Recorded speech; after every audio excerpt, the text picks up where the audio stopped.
Welcome to Yahoo Sports Daily. She's Caroline Fenton. I'm Jason Fitz. We are stacked this morning, and we start with the World Cup. Not just any day for the World Cup, a wild day, an amazing day for the World Cup, which means the bat phone rings and we call in Taylor Twellman to join us right out of the gates. Twellman, some are saying it was one of the greatest single days they've ever seen in World Cup action. Let's start with Messi. First hat trick in World Cup history for him. What do you make of Messi having that sort of day? I'm not surprised anymore. I'm really not. You know, I've had the pleasure of following him since he's come to Major League Soccer on Apple TV and just watched every single move. And every single time the occasion comes, he does a little bit more. And I'd be shocked if he didn't watch Mbappé and Haaland and saw that and said, hang on a minute. I'm going to remind everyone whose game it is. It's crazy to think that at 38 years old, he still is the guy. He is still him. And yet to accomplish something that he's never done before, basically 7 days before he turns 39, is quite remarkable. But he reminds everyone that coming to Major League Soccer, he has, for the first time in his career, led World Cup qualifying and goals scored. And for the first time in his career, scored a hat trick. So now he's the youngest and oldest player in Argentina history to score a World Cup goal. It's crazy. He's very free, Fitz, very free because the pressure's off of him. There are no expectations for him anymore. He won the World Cup in 22. And so now, dare I say, even at the age of 39, he's unplayable. And it felt a little extra warm and fuzzy and special coming on the 20-year anniversary of his first ever World Cup goal, just adding on to all the storylines there. It is famously difficult to win back-to-back World Cups. Argentina won the 2022 World Cup. Why can this team go back-to-back? Because the pressure of winning one for Messi before he retires is gone. And I don't think anyone in the world, very few people understand what that pressure really is. He had been consistently compared to Diego Maradona. And for the first 12, 13 years of his international career, the conversation was they can't win with him. And then after losing 2014 World Cup, the conversation was he's never going to win one. So I don't think people fully understand that 17 of the 26 players that are now on this roster already won one with him in 22. There's a lot of freedom to that. They're playing with house money. You can come up with any kind of cachet or buzzwords to describe what it is. But the reality is this. There's not a ton of expectation anymore. And so that pressure, that gorilla on the back of saying, we've got to deliver for arguably the greatest of all time, if not the best player of all time, not only in their history, but in world history. There's a real freedom to how they're going about their business.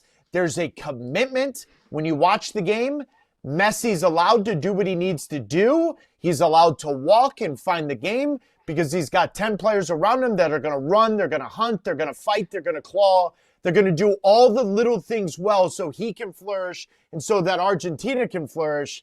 There's just a real freedom on how they're going about their business, and they're in a very easy group for them. So who's to say that in the final group stage game, when they've already qualified for winning the group, that they may not rest some players and rotate players? They just look like they're primed to really make a run at defending this. And the fact that he's now tied for the all-time leading goal scorer in World Cup history after just one game, quite remarkable. Give me, if there is one, Taylor, because there may not be, what's the equivalent? You cover so many other sports. Like, what's the equivalent of what we're seeing from Messi at this stage in his life, at this stage in his career, with this team having that sort of game? Give me some sort of like, hey, this is a lot like what we've seen in any other sport. If you look at the father time aspect, it's a lot like Tom Brady. You know, I don't think a lot of people thought Tom Brady could do what he could do, particularly as he got older, especially when the history shows us of quarterbacks being able to still compete at a high level and carry a team. Tom Brady kind of is the father time aspect. Tiger Woods is another one that comes to mind in 2019 when he won the Masters. All of that. But quite honestly, I think this trumps all of it. I really do. I don't think people fully understand the physical component of playing international football. I don't think anyone fully understands. I mean, the fact that I'm comparing it to an NFL quarterback, the ball is in play total in an NFL game, roughly 13 minutes. What am I talking about? The physical part of that. And so I'm not trying to downplay what Brady did or downplay what Tiger Woods did, but I don't think people fully understand. What is he at? 900 goals, 800 assists? Fitz, what are we talking about? And so we need perspective in America to understand that the global sport is football. It's soccer. That's what it is. The entire world has played this for over 100 years. And I don't think we've ever seen this. Actually, I know for a fact we've never seen this. And so Pelé may be the only one in the history of the game that isn't in comparison, but Messi's the only player to have played in 6 World Cups. He's the oldest player in World Cup history to now have a hat trick. He's just kind of trumping everything else. And I feel like he just kind of overshadowed, Haaland's 2-goal day yesterday, Mbappe's 2-goal day yesterday, which is wild. It kind of feels like that Michael Jordan meme. He was like, oh, you had 2 goals. I took that personally. But I do want to stick on Mbappe for a moment, because with those 2 goals yesterday, he's now up to 14 career World Cup goals. He now has 5 career World Cup games with 2 or more goals, including a hat trick in the World Cup final. My goodness.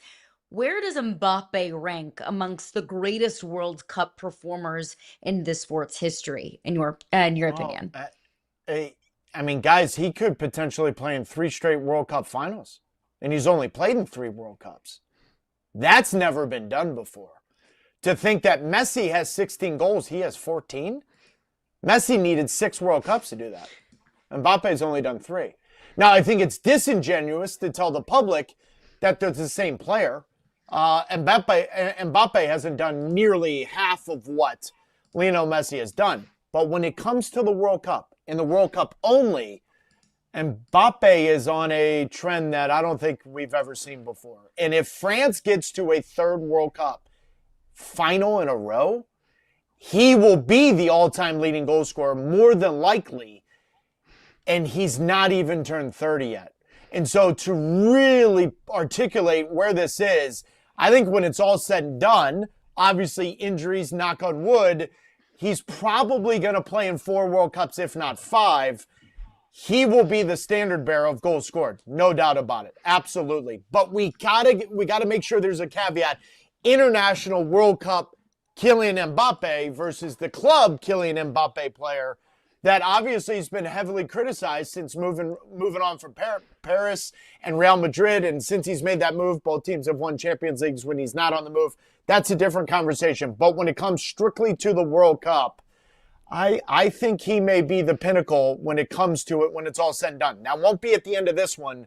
It will be at the end of the next World Cup. But truly, it's remarkable to think he's got 14 goals and he hasn't even played a full 3 World Cups yet.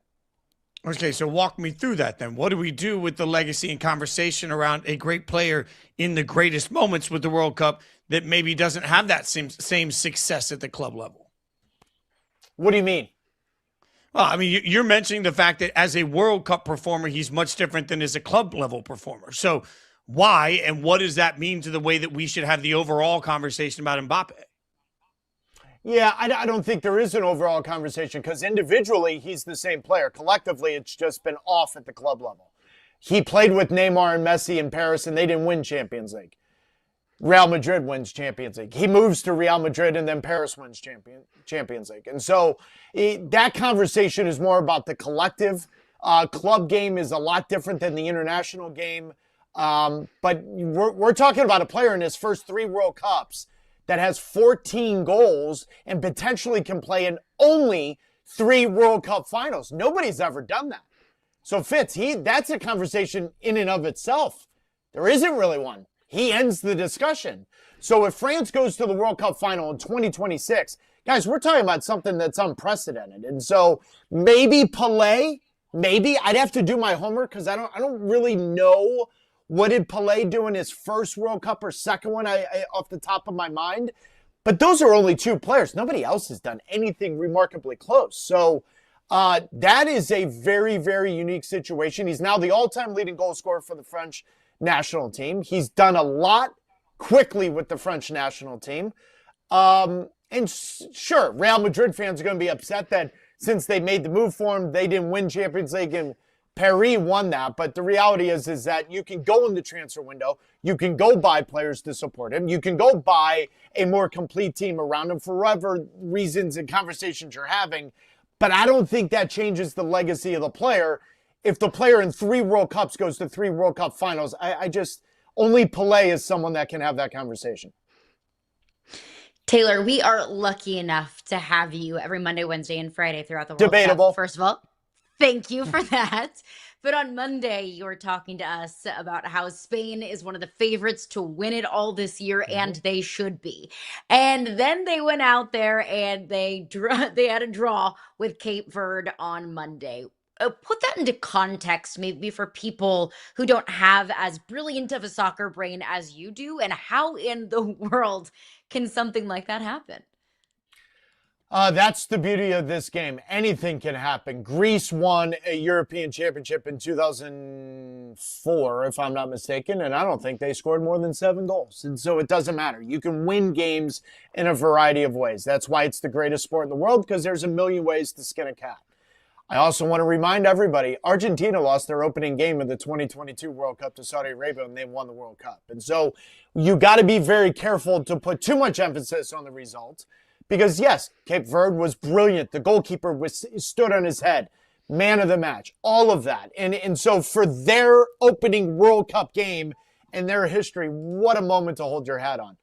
I'm not terribly alarmed from what I saw from Spain. I think Lamine Yamal looks like he's dealing with something coming off the bench, coming into the game. He doesn't look 100%, and so they've got to play himself into fitness and into quality, but they've got so much depth. And I go back to that point. Argentina lost their opening game. So this doesn't mean Spain's not going to win the World Cup, and it doesn't mean they can't get to the World Cup final. I think it's more a celebration of Cape Verde and what they did, but there were a few alarm bells that Spain wasn't as clinical in the final third. But the best part is the graphic you're showing now. For the goalkeeper of Cape Verde to have 50,000 followers on social media to then after the game have over 3.5 million. The power of this game is beautiful. Yeah, the power of the World Cup so far has been absolutely infectious. And by the way, I think he's at 4 million now. Good God. I think Good God. You know what? Yeah. Deserves every single second of that. Taylor Twellman going to join us every week, on Monday, Wednesday, Friday, throughout all of this. You are our Messi, my friend. We appreciate you hanging out with us. Thanks for the insight. This is delightful. We love with that an every I time. Or a Y? I am 100% Y. Messi with a Y. 100%. All in the eyes of the beholder. Taylor, appreciate your time. Have a great day. Thanks for the insights, my friend. See you guys. All right, coming up next, how are Knicks fans feeling? Well, Michael Blaustein will tell us next.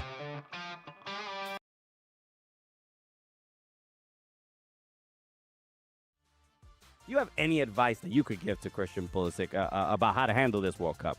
I think if he can find a zone where he is like that kid again that is on the field with his buddies, and these are his buddies, this national team, these guys are close, and just understand not overthink the opportunity and the pressure and the home World Cup, but be like, what a privilege it is for us to be on this field right now representing the United States. He's gotta lock it in. Right here, under 8, down by 3. It's one of the best teams, if not the best team in the league. Fired, caught, open space in front. Karan Ashley still on his feet inside the 5, touchdown!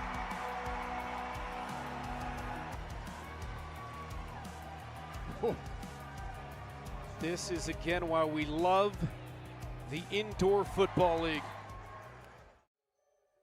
I was honestly like going through the free agency process for the first time, kind of like, taking it how it came to me. Had, different teams calling me up, and I felt like the Bills were the best team to help me reach my goal of winning the Super Bowl. They've been so close in the past, and as an organization, they want to get over that hump. They want to, hold up that Lombardi trophy, and that's something I wanted to do. So our goals and our visions align with that, and, I felt like it was the best spot for me. We'll see how things go. And This is the kickoff here by Kevin Macias, who was a Sugar Skull until 2 weeks ago, and the return up to the races, Aaron Jackson. Touchdown, Sugar Skulls returning the opening kickoff. This is outstanding. And you know what's funny? So I was downstairs, and Mr. Jackson came up to me. He was like, hey, man, I appreciate you saying good things about me. I was like, look, if you make plays, I'm going to say good things. So if you want me to keep saying great things about you, keep making plays. Jalen Brunson's toast at the Knicks team party last night. Bad word, Wemby. He said F Wemby, and we all know it. Look, we're having a little bit of fun with it because the Knicks are feeling good, basking in the glow of their championship. Jalen Brunson leading those cheers. Now, it is a family show, but we are pleased to welcome in comedian Michael Blaustein. Appreciate you, Mike. How we feeling? Knicks fan, how we feeling? Buddy, we're losing our minds over here. I'm in the city right now, and people are nice, and it's weird. I was on the 6 train. Someone said, after you, sir. I was like, are we in London? This is weird. I'm cool with it for like the next couple days. But if people are still nice, it's weird here. But I'm fine with it because it's based on the Knicks winning 53 years, no championships, and now we got one. And it brought me to tears, and I didn't cry when my grandparents died. So this is incredible news.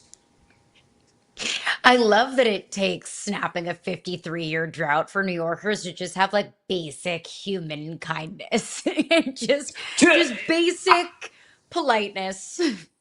I got a coffee 15 minutes ago. There was like a line and people were saying thank you to the barista. I was like, what is going on? It's a icky, but again, it's based on the win. So I'm fine with it for another day and a half, and then we got to get back to normal.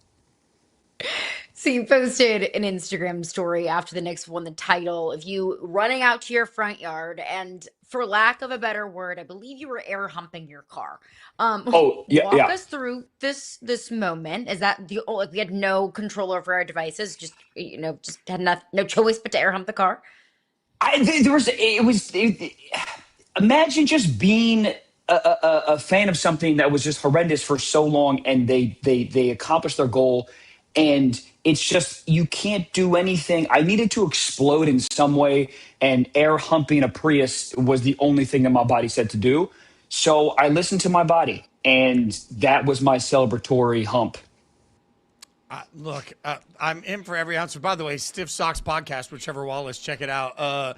If air humping a Prius isn't the name of a future special for you, I don't know what you're doing. Realistically, man, like, how long does this? I've always said one of the trickiest parts about playing for the Knicks is that if you have a bad game and you go out to get a slice afterwards, the guy may or may not give it to you. Like, he's going to let you know. How long does this joy sort of last for fans and for the city and for this connective tissue that's come through all of this? I'll say this. This encapsulates New York perfectly. Literally yesterday, I'm walking. I overheard a guy say, listen, I know they won, but if they don't win next year, then. And I was like, that's New York. That was yesterday. What is that? 2 days after they won? It's like we're already future casting. If they lose, things are gonna be bad. So, yeah. I mean, I think, that's New York, and I feel the same way. So we got another couple of days, and then Jalen Brunson, I need to see him in the gym shooting immediately. And then, we'll enact another James Dolan, period of cleanliness, if you will. What did you make of James Dolan's locker room speech? I mean, what was that? What was it, 10 weeks? Was it 10 weeks or something like that? I mean, dude, do you want the players to just die? I mean, these are professional athletes. They need to get it out, for lack of a better word. And if they don't, they're going to be angry and they're going to foul. We don't need Cat fouling any more times. We need everyone to be relaxed. I mean, just wild. I want to know if he did it. I want to put a Fitbit on his hand to make sure that he did it as well. Oh, I can't imagine the request. It's like, sir, Mr. Dolan, we're going to need to Fitbit you. Thank you so much. How did you watch? When all of this comes down and you've got a championship on the line, who'd you watch with? Where'd you watch? How'd you make sure that moment was perfect for you? Okay, here's the thing, and I can't lie to everyone. I was in San Fran for Game 5 for some family stuff, and I watched it with my girlfriend and her family. And no one's really a Knicks fan, but everyone's really supportive. There was part of me, guys. I can't lie to you. There was part of me that was like, I kind of hope they lose because I was going to be here for Tuesday, which obviously was Game 6. So I was like, I kind of hope they lose. Because I want to watch it with, I want to go to the watch parties. I want to freak out in the city with everyone. So that's where I watched it. But yeah, I mean, I drank like $7 champagne. I air humped Priuses. I took my shirt off at one point. I mean, let's just say I did the inverse of what James Dolan suggested that night. Thank you for letting us know that. At least we're getting to know each other so well.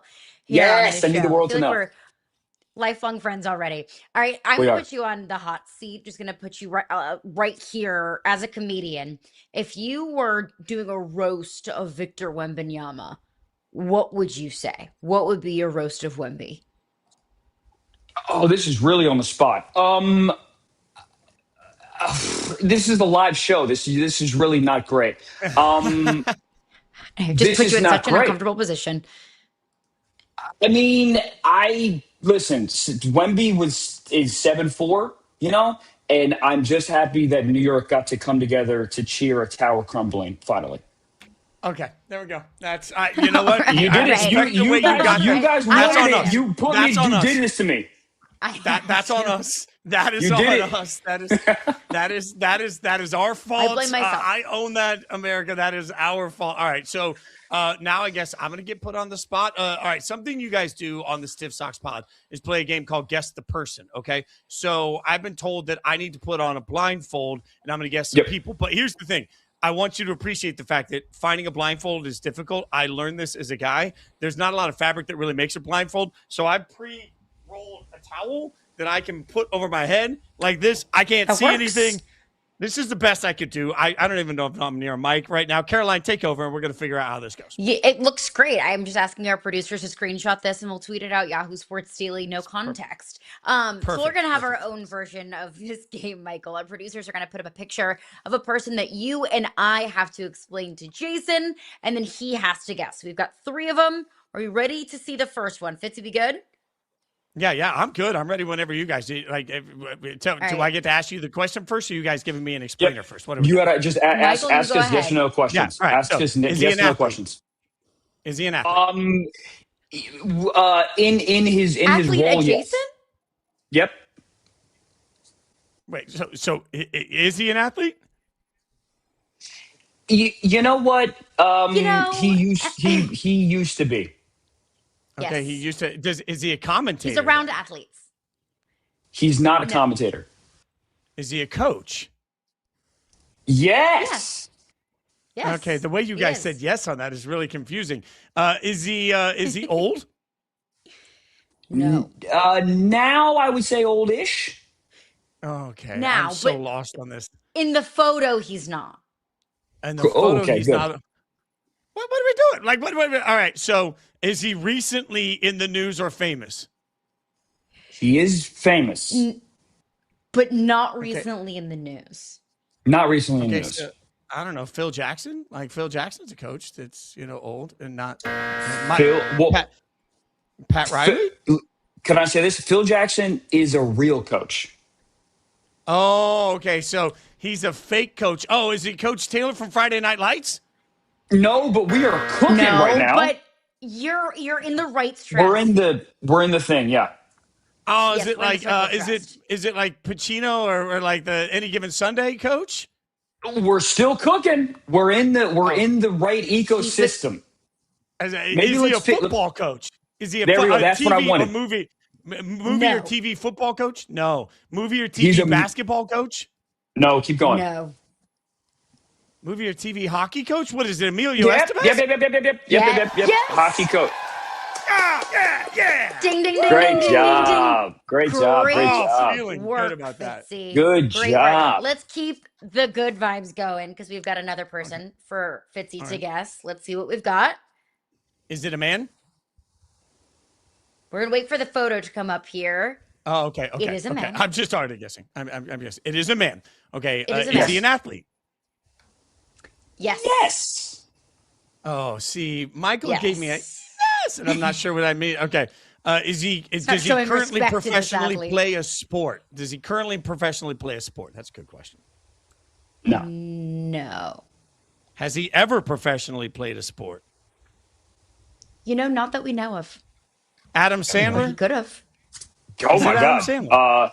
Sandler? My God. It is, but not. No. It is, but not. How can?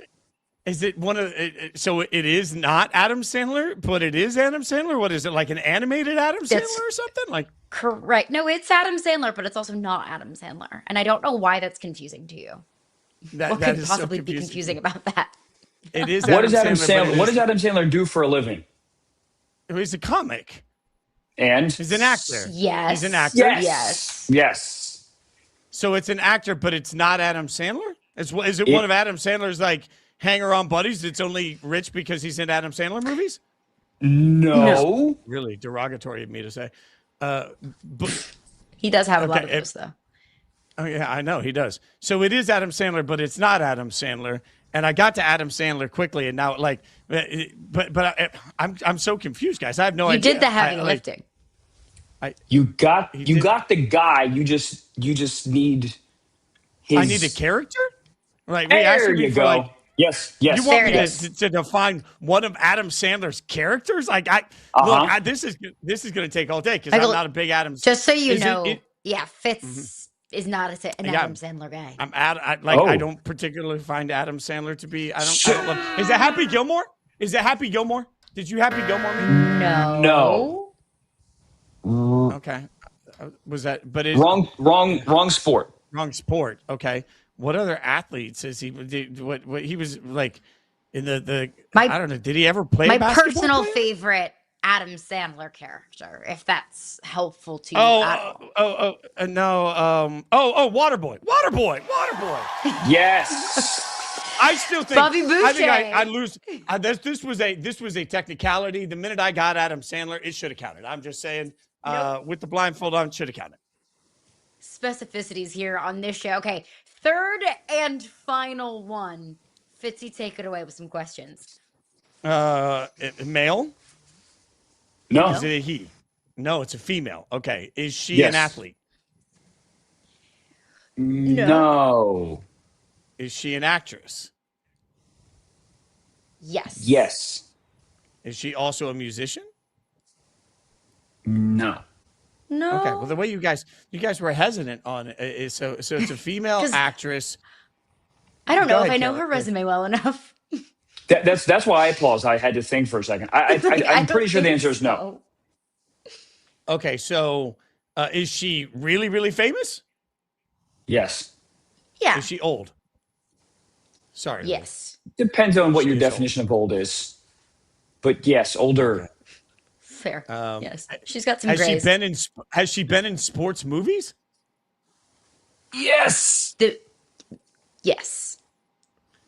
Michael's answers are so revealing. I love the way he says this. A female actress that has been in sports movies. Yeah, I got nothing on this. I am completely lost. Is it a recent movie? No. Who am I not? Uh-uh. Oh, okay. Old sports movie, female actress. Is it anybody from what was the There's No Crying in Baseball movie? Is it what Oh, no. Oh, The League of peach Their Own? she was not a peach. No. Okay. I got an X on that. I have no idea, guys. I'm completely lost. Let's try to get the actress. Try and get the actress. Yeah, I got actress in a sports movie. I don't know. Is it again? I always go back to Friday Night Lights. Is it Tammy Taylor? No. I would that take a was a giant. TV show. I would take a giant step back and just try to get the actress, and then we'll dial in the role. Giant She- step back. That's gotta go ahead, Caroline. You said that, or we said that she's not a musician, but she is now on a stage / a set. That's what she's Okay, so known she's for a now. TV. She's a She's a TV host that's also an actress. Yep. Whoopi? Yep. Yes! Whoopee. That's my third one, right? Crushing this game. Look at that. That was my three. You're I was 3 for 3. crushing I mean, you I did- even messed Whoopi and up my Eddie. hair. I mean, I messed up my hair for this. My eyes now are all just trying to figure things out. Like, I feel good about that, Michael. Like, did I just win myself an invite on the Stiff Socks pod? Like, did I do well enough to get on Stiff Socks? Dude, you could totally do it. And honestly, in that moment, I realized how unlive Yahoo Sports that game is, because there was questions that you needed to ask to get things, and I feel like you couldn't do it. But let me tell you something. In the parameters of the show, you did freaking phenomenal. You should be happy with yourself. You did. You know what? I feel pretty proud of this. Not as proud You as should you are be. of the Knicks, obviously. You can follow him everywhere at Blau Comedy. Go buy tickets to see him live, blaucomedy.com. Michael, man, congratulations on the Knicks championship. Congratulations on all your success. We're huge fans. We really Thank you, man. appreciate you coming on and hanging out with us. Thanks course, for dude. letting us play your game. It's been a blast. Thanks for hanging out with us. You're welcome. Peace, guys. Thank you so much. Awesome Thanks, stuff Michael. from Michael Blaustein. Yep. I'm going to take a victory lap. That's what I'm going to do. And in the meantime, we're going to figure out, is Moneyball back?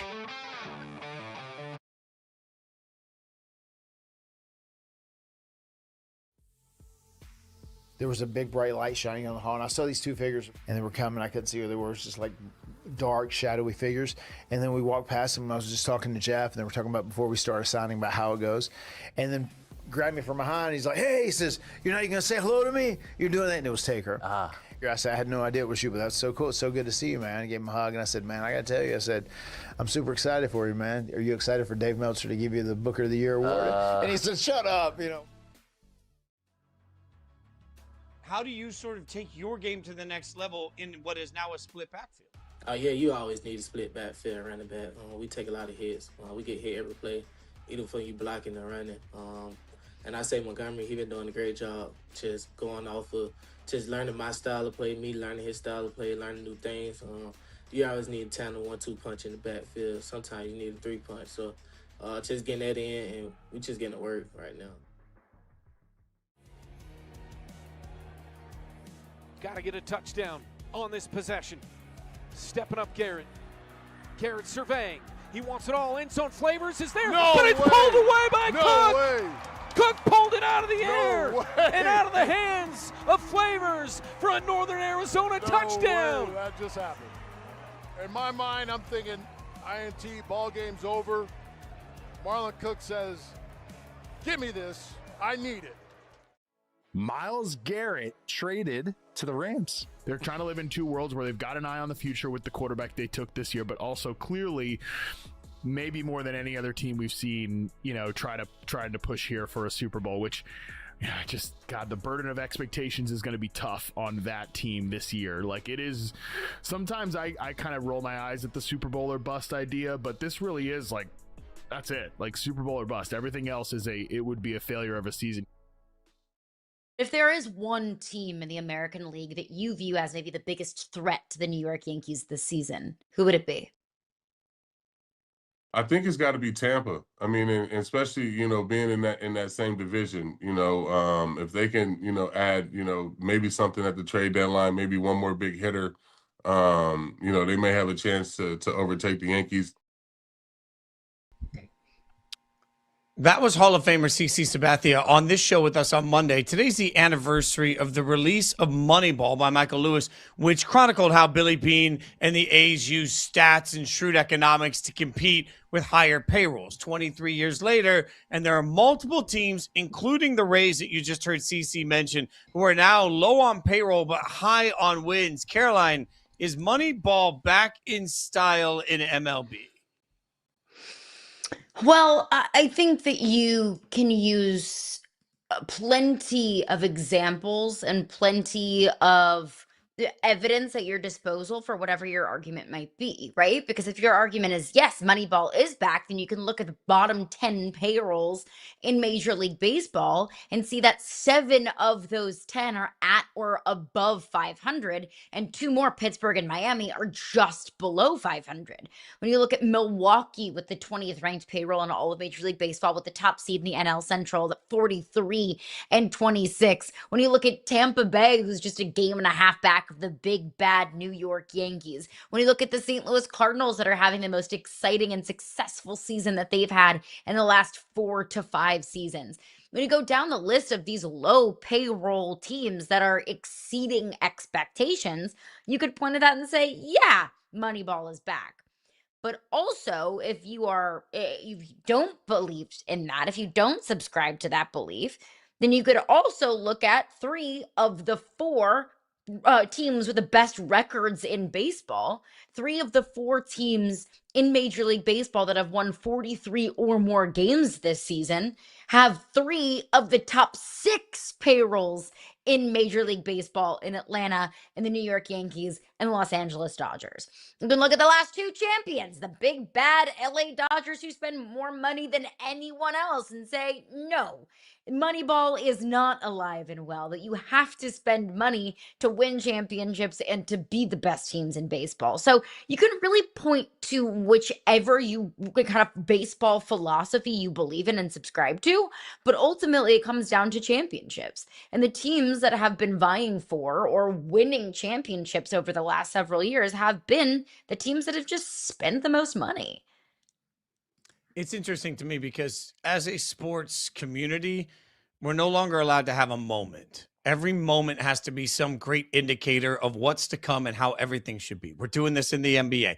The Knicks just won a championship. Should everybody copy the Knicks? Before that, it was OKC just won a championship. Should everybody copy OKC? Now it's low budget teams in Major League Baseball are having some success. Is this proof of concept of a massive cultural shift in the way teams can be built in MLB? And my answer to that is no. I just think this is a moment, and it's a really cool moment for a few teams that are playing hot, and it's special. And 10 years ago, we enjoyed moments for what they were. Now every moment has to be some greater indication of what's to come for all of the sport. Realistically, if we're asking, is Moneyball having a moment? Yeah, that's great, and let's celebrate it.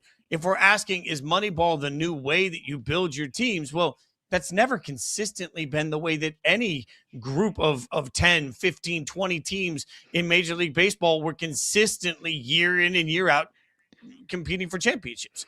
I think this is a really cool moment in a really cool baseball season. The problem is we're so consumed with what it means against the big bad Dodgers. Everything has to be compared to the payroll of the Dodgers. And because we decided a few years ago that the most important conversation we were going to have about baseball, the future of baseball, and how teams win in baseball was going to have everything to do with money, whether it's the Dodgers, the Mets, or anybody else with a massive payroll, that's become the offseason story. It's become the regular season story. When your team sucks, instead of looking around saying, man, we're doing a really bad job, turn around and say, well, we can't afford to spend with them, right? Like, there is no one real answer. The real answer here is you look around and try and get the best collection of players. And for some organizations, they're forced to draft, develop, and keep lower payroll. And some organizations aren't. I guess if we're really going to ask, Caroline, is Moneyball the future of how you build successful teams in Major League Baseball? My question is, how many GMs right now that are running Moneyball teams would bet everything in their universe that they can beat the Dodgers in a 7-game series? How many GMs right now that are running a low-budget team with success, if they were offered the chance to have the unlimited resources that the Dodgers seem to have, would instead say, you know what? No, we're good, man. We're doing it our way. We don't need all that money. We don't need those stars. Like, when you put true serum in everybody's veins, we know the real answer is go buy the best team that you can buy. For some people, that's low budget. For some people, it's big. And I think we're looking, Moneyball is the concept of, low players that don't make a lot of money. That was, for some reason, really difficult for me to say. Low payroll players that can exceed based off of expectation, that can deliver you more than you pay them for. I think if we look at some of the lower payroll teams that I just mentioned, right? Tampa Bay, St. Louis, Milwaukee, it's not because they're just not paying their players and those players are exceeding based off of expectation. It's because those teams are getting massive impacts and massive contributions from young players that are on lower rookie deals. Look at Junior Caminero in Tampa Bay. He's only 22 years old. Jordan Walker and JJ Weatherholt in St. Louis. No longer is Nolan Arenado and Paul Goldschmidt on the payroll in St. Louis making those massive, massive big bucks. No, they're getting contributions from younger players who don't make as much money. You're looking at Milwaukee. How many times have we talked about Jacob Mizorowski over the last couple of weeks? Because he deserves to be talked about, because he's a unicorn that can throw 103 plus more than any other pitcher that we've seen in the history of Major League Baseball. This is what, year 2 for him in Major League Baseball? So maybe the key isn't, the analytics numbers crunching of Moneyball. Maybe the key is hitting on some of these young players and getting as much contribution as you can out of them before they're due the big bucks. Isn't that the case no matter what we're talking about? Like, at the end of the day, that's the case for any sport. We make this so complicated, and it doesn't need to be. If you want to have a great team, you need to get it right. Because we've certainly seen teams spend an astronomical amount of money in Major League Baseball for nothing, right? So it's not as simple. And Nick Saban said this on Game Day to the College Football Essence a year ago, that if you spend wrong, you're screwed, right? Like a paraphrasing coach, but that's the case all across the board. The answer isn't keep cheap labor. The answer is find great players within your cost range. The answer isn't go willy-nilly and outspend the entire world, because you can do that and still make the wrong decisions. The answer is the best collection of players. And sometimes you hit on guys that happen to be less expensive. Sometimes you hit on guys that happen to be more expensive. It's just there's just too many variables in it for me to say that one method is the right method. All it comes down to is, are you utilizing your resources and properly developing, drafting, coaching, signing? That's the truth all across the board. There is no easy fix. So with the Rays, the Brewers, and the White Sox, do you give any of these upstart young teams, these cheaper teams, Rays, Brewers, White Sox, a realistic shot at stopping the Dodgers in a three-peat? No. Not those teams. Not the Rays, the Brewers, or the White Sox. If it happens, I'll be surprised. I'll be thrilled for those organizations. I'll be thrilled for the conversation that we can have about what that means for the future of salary cap or salary floor or payroll in baseball. But I hate this about myself, but I know this about myself. I need to see it before I can believe it. I need to see that any team can take down the big bad Dodgers before I can say that the Tampa Bay Rays or the Milwaukee Brewers with bottom 10 payrolls in Major League Baseball can take down the big bad Dodgers. Now, if I'm going to pick a team that I think can, I would say it's the Atlanta Braves. You got bold choice by me, right? A team that's won, 45, 46 games so far this season. And it looks like they absolutely do have a championship ceiling. So not really a hot take or a bold thought by me. But if anyone can, at least in the NL, I would pick the Atlanta Braves. Yeah, look, that's a great pick by you. We say this all the time. When you get to playoff baseball, rotations are shorter, pitching matters more, everything changes in the way that you're going to handle it. And you know who's been there and experienced it multiple times with tremendous success? The Dodgers. So the answer really here is pretty simple. Like, until Braves. You see it, is the right. But there is some level of until I've seen it, until I've seen somebody figure out how to best these Dodgers in a 7-game series, I think a little of all of this is fool's gold. But that being said, I also think that's okay. Like, I know that we play sports to win championships. I understand that. But in the marathon that is the Major League Baseball season, being really good means something. And maybe it doesn't mean something 5 years in a row when you're constantly knocking at the door and you can't figure out how to get over the hump. I understand that. But for all of these teams that we're talking about, maybe the most important thing is we're not talking about just how dreadful it is to be a White Sox fan right now. There's a reason to enjoy turning on a baseball game in July. And it's been a long time since we've seen that for some of these organizations. What I don't want to do is turn what I believe is their inability to compete with the Dodgers into a reason that makes July and August baseball less special for groups of fans that haven't had special baseball to watch in a very, very long time. We'll keep you updated on how it's all going to play forward coming up. But coming up next, the NBA draft is right around the corner. It is loaded, and none of it matters. I'll tell you why next.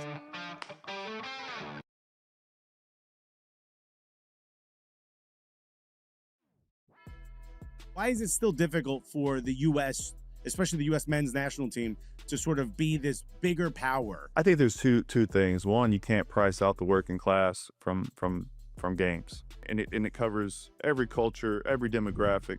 Also, you have to inspire, right? You need a product on the field that makes people want to go spend that money to watch you play, right? And so I think that's the two things that you're kind of dancing with. Possibly for one of those RPO type plays where you put it in Tomas's gut, but you see the sticky coverage on the outside, trying not to allow for easy completions. From the 16, they send the blitz. He lofts it, corner of the end zone. What a catch against the wall. Quentin Randolph. Problem was, this is good coverage. You just got to continue to run. Right there, you see Page kind of give up on it. Mike Leach revolutionizes offense in the SEC with the air raid. Bob Stoops gets the Oklahoma job. He calls the guy whose offense drove him the craziest, who makes Mike Leach's offensive coordinator at Oklahoma. That works really well. Texas Tech hires Mike Leach. That changed high school football in the state of Texas. Meanwhile, you had players from Texas Tech going into the NFL saying, hey, here's what we did. He changed football at every level. 1:18 to play, third quarter, pumps once, Delora rolls. Delora calling out for his receivers, back across the field, wide open, McKee, inside the 10, Seneca McKee, angles for the end zone, touchdown, Nighthawks. But he keeps the play alive and just finds the backside. McKee with the great finish. Phenomenal job right there by Delora.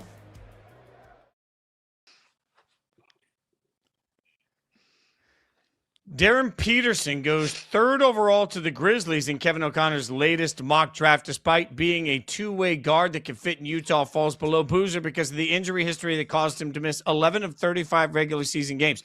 The NBA draft is right around the corner. By the way, we'll have every single second of it covered for you at Yahoo Sports, and KOC's doing a great job getting you ready for it all across Yahoo. Be sure to check out his great writing and his great work. But here's the thing, Caroline, I was thinking about this. We have been talking since this show started, which is almost a year ago, about how stacked this year's draft is. Oh, my God, epic talent. AJ, Darren, Booze. Oh, my God, it's going to be great. And then we think about the way we talk about the NFL draft, where usually if you're the first pick, the second pick, the third pick in the draft, so we're talking about, I'll add Caleb Williams and Darius Acuff to this too. We've talked about all five of those guys like, oh, my God. None of them, to me, make an immediate difference to the way that their team's going to be seen. None of them really face this immediate, yes, things are going to change. Like in the NBA, having the first pick overall, the second pick overall, the third pick overall might bring you a name, but it just doesn't quickly make you better. All of these players we're talking about are good players. I'm just not sure any of them have the power to make their respective organizations actually relevant. Well, I think that's kind of the curse of being a top player in a draft is you do more often than not go to an irrelevant team. And sometimes when that team is relevant, it's for not great reasons, right? The Dallas Mavericks were relevant when Cooper Flagg got drafted because they were fresh off of one of the stupidest trades that we've ever seen in the history of sports. But we don't see individual guys often make these irrelevant or underperforming franchises all of a sudden relevant and highly performing. I looked at the last 5 NBA drafts, and I just looked at the last top 3 picks because that's what we're talking the most about is the top 3 picks. Cam Boozer, Darren Peterson, AJ DeBonsa, whichever, order you want, however you want to slice and dice it. And I think it's fair to say over the last 5 drafts, only Victor Wembanyama has made his team single-handedly relevant. I would say maybe Cade Cunningham would be the only other one. But if you look at the last 5 drafts, Reed Shepherd didn't really make the Houston Rockets relevant. Brandon Miller, now the Hornets, I would say, are more relevant than they have been, but that's not single-handedly Brandon Miller. That's LaMelo Ball, that's Con Knipple, that's this entire unit that we saw from the Hornets that finally made the play-in tournament. I wouldn't say that Paolo Banchero has single-handedly made the Orlando Magic all of a sudden must-see TV. Got 3 words for you, must-see TV. Chet Holmgren, second overall pick. Yes, the Thunder are wildly relevant, but it wasn't just Chet. It was what SGA did more than anything that Chet did. Jabari Smith, don't think so. Does Zachary Risacher really do it for everybody in the Atlanta Hawks? Absolutely not. So I am with you, and that is not a slight to any of these three guys. That's not that I don't think that any of these three guys or all of these three guys can be superstars in the NBA, because I absolutely do think they have the tools at their disposal to become superstars in the NBA. But recent NBA draft history is not very kind to say that anyone, whether it's these three guys or not, anyone that's not a 7'5" absolute unicorn doesn't have the capability to make an underperforming franchise all of a sudden one that everybody is flocking to their TVs to watch. It works for a minute. Like Zion made everybody care about the Pelicans for a minute, but everything else around it has to be done the right way for a long time. It takes so many That was pieces. also Like Kate Zion. Cunningham. Yeah, 100%. Kate guys Cunningham, aren't you mentioned Zion. earlier. Like Kate is a good example of, yes, he helped make the Pistons more relevant, but they've done a lot of things the right way to get some young talent that are all playing together. And this is what's amazing to me. Like in the NFL, again, like you could be the worst team in the world, but if you have the first overall pick, people will start paying attention and they'll give you a lot more benefit of the doubt. I'm looking across the board. When you talk about the Wizards, a true serum in everyone's veins. Unless you are a diehard, live, eat, and breathe the NBA, and you just absolutely adore it. When's the last time you stopped all of your social calendar and said, wait, gotta watch the Wizards tonight? Doesn't exist. It doesn't happen. Hell, even when John Wall was there as a first overall pick and John Wall had success, how many times did people just flock in Montana to say, oh my God, Wall's playing tonight, gotta sit down and watch that? Like, it just doesn't happen. You talk about the Jazz. What is going to make people care about the Utah Jazz in the modern construct of sports? I don't know, but it's none of these guys. Like, you have to have such a wildly transcendent level of success now to cut through and to get through all the noise and to make everybody want to watch your team. You have to be good. You have to be special. You have to be different. People have to fall in love with who you are. They have to fall in love with the way you play the game. You got to be an alien that everybody wants to see, because I've never seen anything like it. Let's be honest. Victor Wembanyama captured the hearts of the world for a long time simply because it's like going to a Ringling Brothers Barnum and Bailey circus show. You've never seen the bearded woman you want to. You've never seen somebody that size shoot that way, do these things. That's what it is. It's a sideshow. And so you step back and say, wow. And then you find out it happens to be a really, really good sideshow. But if Victor Wembanyama was the exact same player with the exact same numbers, but he was 6'6", did it in a normal NBA way, we wouldn't pay attention. It takes a flock of people. And you want a big indication of that? How many people right now are looking to clear their calendars next year to watch Cooper Flagg? We talked about Cooper Flagg like he was the second coming, like Cooper Flagg was the immediate reason that all of a sudden the Mavs were going to be just fine. How many people with the Mavericks are flocking? I just don't see, as much as I love the prospect of the guys that we're talking about. I think the problem is we forget one guy won't win you enough games consistently night in and night out to make the world flock to you. Now, Memphis, they tried. John Morant, I don't know that you can get more hype, more shoe deals, more attention. And John Morant's a big part of what blew it. But even at the time, I was doing weekly hits every single week with a very popular sports talk radio station in Memphis. And they were asking me, why aren't we getting more national games with John Morant? Why aren't we getting more placement on Christmas? Why are we not getting more placement on the social calendar in big events? Because the Grizzlies were actually starting to be pretty good. And Ja was a superstar. And that lasted this long. You have to be sustainably great, sustainably interesting, and do it differently to make people care about brands they bought out on. I don't think that these brands can be saved by these players. You have to be sustainably great, and it has to take time. Like, the Zion mania was unlike anything that I had seen before. Like, it was probably unlike anything that we had seen since, like, LeBron coming out of high school, and I don't remember that. That was a little bit before my time.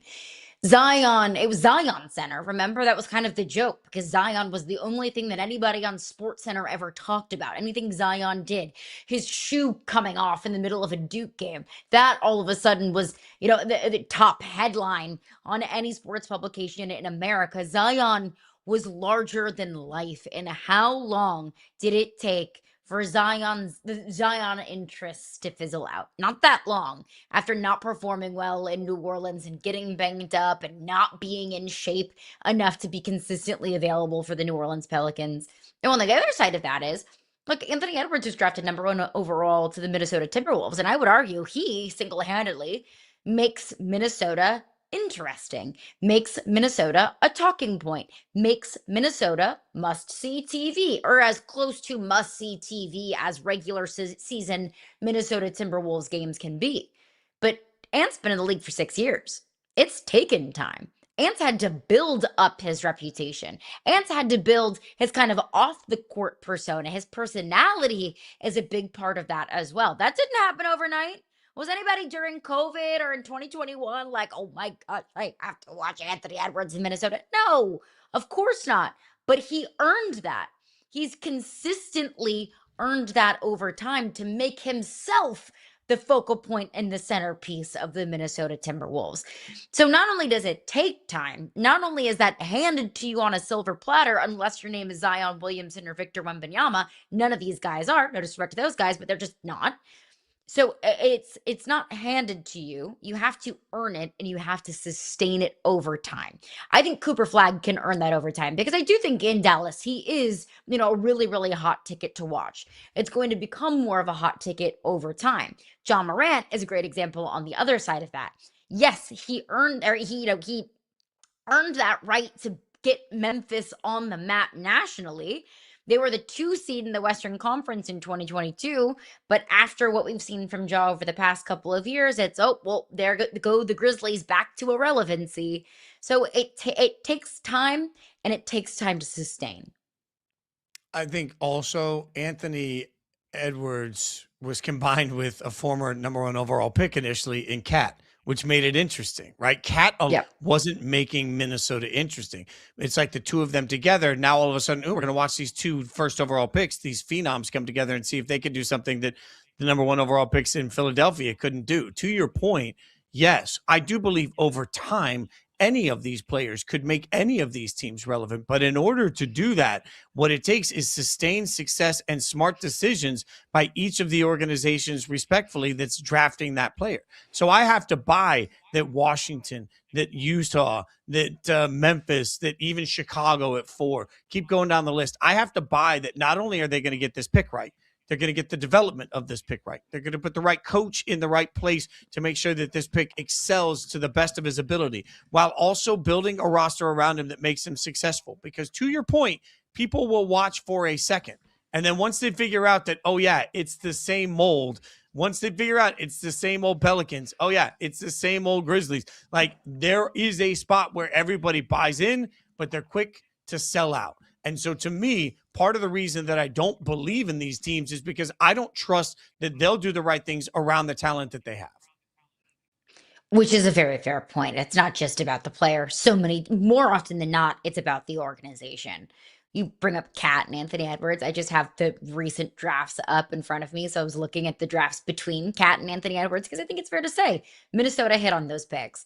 The #1 overall picks between those years in 2015 and 2020. 2016, #1 overall pick, Ben Simmons. Woof. 2017, #1 overall pick, Markelle Fultz, who's now playing in the G League. Woof. 2018, DeAndre Ayton, who's more of a role player than he is anything else. 2019, Zion Williamson. Too fat to stay on the court. And then 2020 was Anthony Edwards. No, that's brutal. Yeah, maybe the NBA doesn't have a tanking problem. Maybe they have an identifying talent at the first overall pick problem. Just a reminder, Yikes. I had to tell a young buck this the other day. Let's all remember, Michael Jordan wasn't the first pick in his own draft. Speaking of greats, from all of this conversation to guys that weren't to one that is, what's next for LeBron? There's some rumors out there that seem interesting. We'll tell you about it next.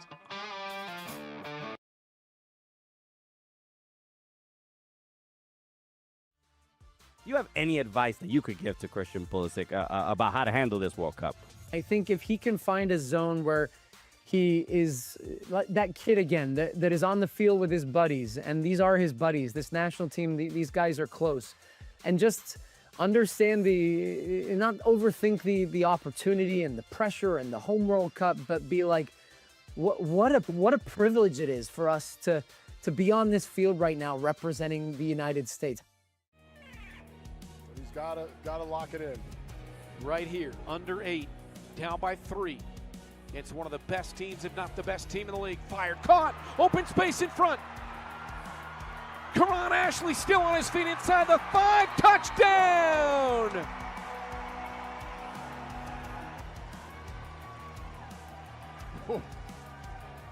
This is again why we love the indoor football league. I was honestly like going through the free agency process for the first time, kind of like, taking it how it came to me. Had, different teams calling me up, and I feel like the Bills were the best team to help me reach my goal of winning the Super Bowl. They've been so close in the past, and as an organization, they want to get over that hump. They want to, hold up that Lombardi trophy, and that's something I wanted to do. So our goals and our visions align with that, and, I felt like it was the best spot for me. We'll see how things go, and this is the kickoff here by Kevin Macias, who was a sugar skull until 2 weeks ago, and the return up to the races, Aaron Jackson, touchdown, Sugar Skulls returning the opening kickoff. This is outstanding. And you know what's funny? So I was downstairs, and Mr. Jackson came up to me. He was like, hey, man, I appreciate you saying good things about me. I was like, look, if you make plays, I'm going to say good things. So if you want me to keep saying great things about you, keep making plays.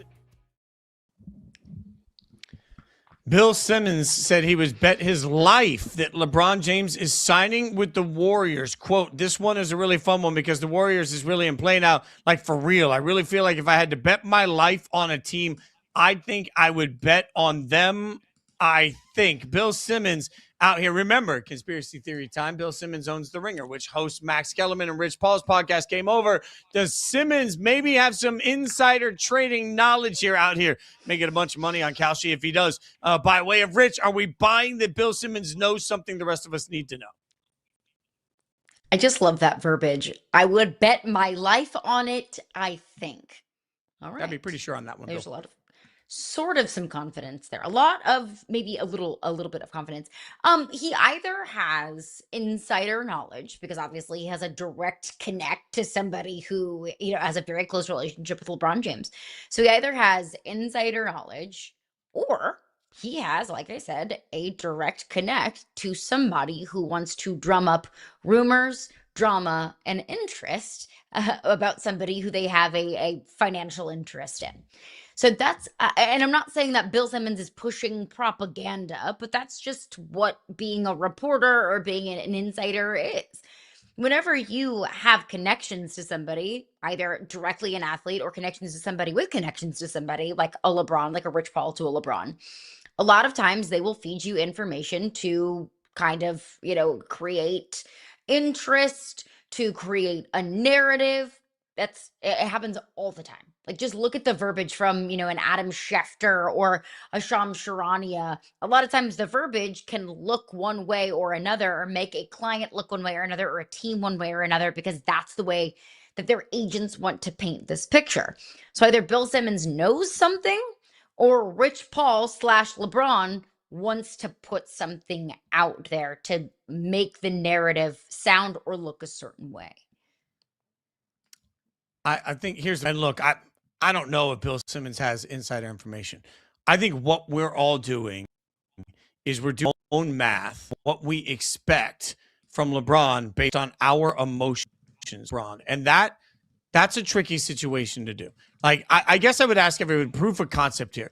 If you believe LeBron is going to go to Golden State, how does that work financially? Because the easiest way for them to actually sign LeBron is to sign him to the mid-level exemption, which is about $15 million a year. So I look at this and I say, I understand that everybody turns around and says, okay, you know what? LeBron's going to go to Golden State because he has friends here. He's got relationships here. Okay, I understand that that's the stack of emotion we want to put onto it.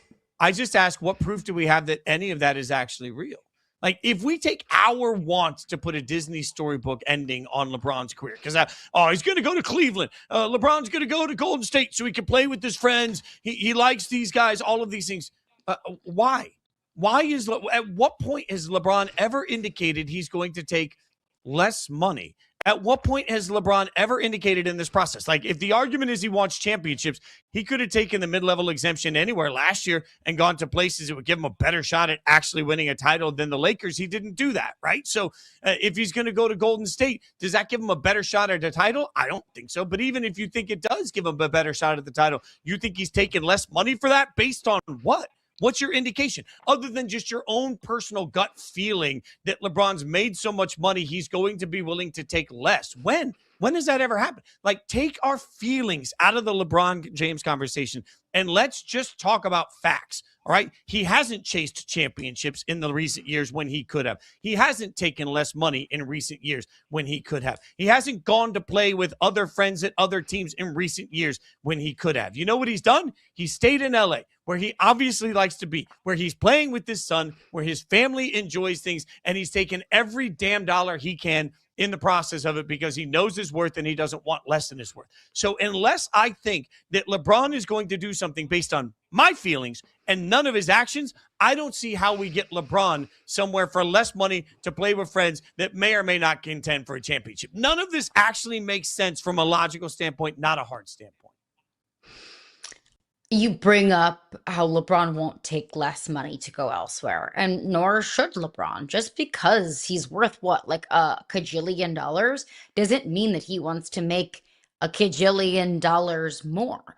But if you say that LeBron isn't going to take less money to go elsewhere, that means that we're assuming that he is not going to get less money in Los Angeles, or that there's going to be a $50 million, give or take, $50 million deal to go somewhere else, and he's just going to go where he can make the most money. Maybe he will. Like, maybe money is his number one priority at this point. And if it is, great. Good for him. I will never bash a player if their priority is ring or money or being close to family or going back home or whatever it might be. Whatever your driving force is, great. Good for you. Go after it.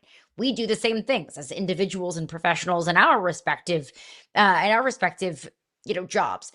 So I don't think that a $50 million deal is going to be on the table anywhere for LeBron James. If I'm the Lakers, I'm not going to pay LeBron James $50 million. I kind of thought that maybe a $30 million deal is probably the maximum that he'll be offered to go anywhere. So let's just say a $30 million deal is on the table in Los Angeles. I think LeBron goes back to the Lakers. Even, I think that winning still matters to LeBron. I just don't think that it is at the top of his priority list at this point in his career. Because if it was at the number one spot in his priority list, he wouldn't have gone back to Los Angeles this past year. He would have gone somewhere else, and he would have gotten his parka out of storage, and he would have gone to Detroit. He would have gone to Oklahoma City. He would have gone somewhere to ring chase if that was his number one priority, but it wasn't. He wanted to stay in LA because LA was comfortable. They have a great house in LA. He can, exercise all of his other business things off the court in LA. You can be in the scene in LA. He's talked about his family's happy in LA. That's their home. So I think if it's advantageous for him financially to go back to the Lakers, he will go back to the Lakers. But if there is a advantageous deal on the table, let's say within the range of $20 to $30 million in Golden State, that makes sense to me. LeBron at this point in his career, I think, wants to be comfortable. He wants to golf. He likes wine. You can do that in Northern California. You can do that in the Bay Area. Just hop on down to Napa, enjoy your weekend trips. He can be close to his family when they probably stay in LA if he goes to Golden State. I know all those things probably sound silly because we think about LeBron James, the competitor and the basketball player, but everything that LeBron has shown us over the last couple of years is that he wants to be comfortable. He wants to be in the scene. He wants to golf. He wants to exercise all of these interests that he has off the court. And he has every right to do that. 100%. Also, he's got, to your point, a million other businesses. He's playing with his son that has value to him. He's in a situation where he knows his son is going to stay on the roster as long as he's around. And I'm not saying that Bronny wouldn't necessarily immediately he gets out. I think that's a little bit of a discredit to Bronny. But at the end of the day, the thing that keeps hitting me is that all he's got is a $15.1 million mid-level exemption is the easiest way for him to get to Golden State. To me, that's way below what I think of when I think of LeBron and where he values his own sort of financial opportunities. Coming up, we'll figure it all out from one of the best in the business. Perk going to join us next. The big man, Kendrick Perkins, going to make us smarter.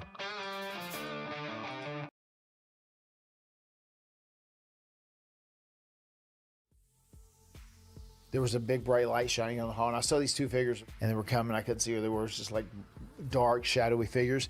And then we walked past them, and I was just talking to Jeff, and they were talking about before we started signing about how it goes. And then grabbed me from behind. He's like, hey, he says, you're not even going to say hello to me? You're doing that? And it was Taker. I said, I had no idea it was you, but that's so cool. It's so good to see you, man. I gave him a hug, and I said, man, I got to tell you, I said, I'm super excited for you, man. Are you excited for Dave Meltzer to give you the Booker of the Year award? And he said, shut up, you know. How do you sort of take your game to the next level in what is now a split backfield? Yeah, you always need a split backfield running back. We take a lot of hits. We get hit every play, either for you blocking or running. And I say Montgomery, he been doing a great job just going off of just learning my style of play, me learning his style of play, learning new things. You always need a tandem 1-2 punch in the backfield. Sometimes you need a 3-punch. So just getting that in, and we just getting to work right now. Got to get a touchdown on this possession. Stepping up Garrett. Garrett surveying. He wants it all. End zone Flavors is there, but it's pulled away by Cook. Cook pulled it out of the air and out of the hands of Flavors for a Northern Arizona touchdown. That just happened.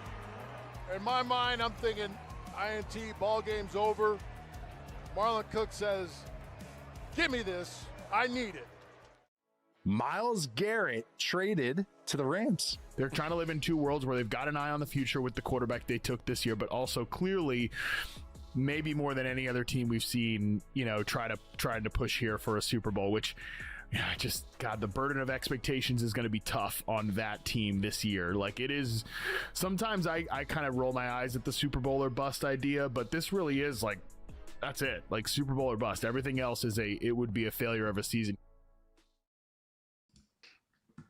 Welcome back to Yahoo Sports Daily. Caroline Fenton, Jason Fitz. We are joined by one of my favorite people I ever worked with at ESPN, Big Papa Perk. Perk joining us right now. Perk, man, you've been crushing it. We're excited to hang out with you. You can see him all over ESPN. Let's get right to it. You tweeted out that the Spurs need to make massive changes to their roster this offseason. Just try and help me figure out how in the hell De'Aaron Fox can even walk back into that city after the way he played in those finals. Well, I mean, don't Rich Paul represent De'Aaron Fox and Mitch Johnson? I saw Rich Paul on his podcast with Max Kellerman the other day, and he was basically saying how De'Aaron Fox is Tony Parker and Wemby is Duncan, and he said Harper is Ginobili.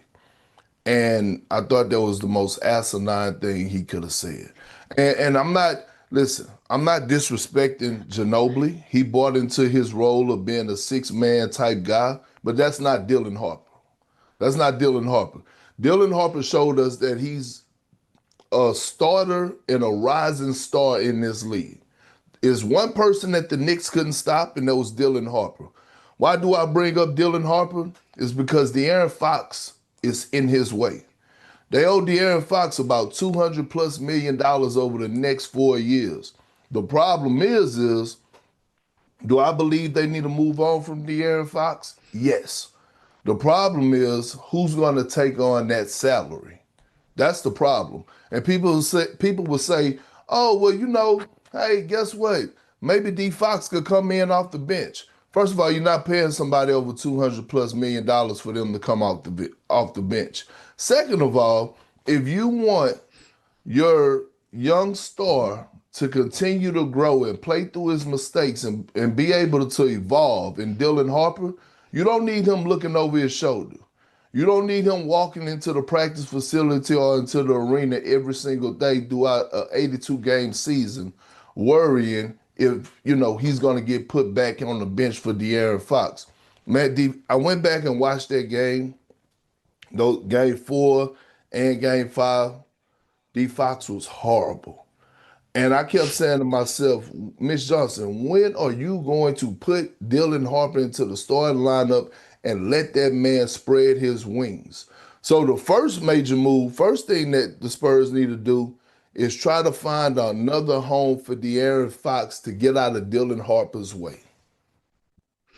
Perk, it was so bad that Knicks fans started printing De'Aaron Fox Knicks jerseys. That they want to give him a ring. Like, that is just ruthless from those New Yorkers. But that's how bad it was. So I'm with you. I don't see a world where De'Aaron Fox can come back to San Antonio. So a hypothetical trade scenario for you that our producers came up with, our brilliant producers.